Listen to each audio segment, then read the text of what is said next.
How to see and cancel send friend request on Facebook. Hi guys, welcome back to our channel. Today I'll be showing you the ways on how you can see and cancel send friend request on Facebook. Now if you're using an iPhone, the method is gonna be similar, so all you need to do is watch this video till the end. So then to begin with, update your application first of all and then log in into your Facebook account. Once you're logged into your Facebook account, this is how the interface is going to look like. Right on this page, what you'll need to do is tap on the three horizontal line from the top right hand side corner.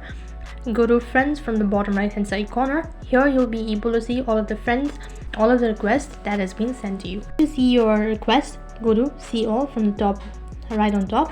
After that, click on the three dot icon. Once you've done that, click on view sent request. After you've done that, you'll be able to see the friend request that you've sent. As you can see, these are the contact that you've sent the friend request.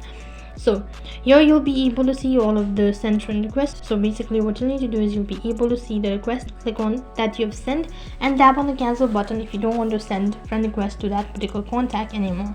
And that's how you can see and cancel the send friend request on Facebook. And that is all for this video. I hope the video was helpful. If it did really help you, make sure to like, share and subscribe to our channel. Thank you for watching. See you in the next video.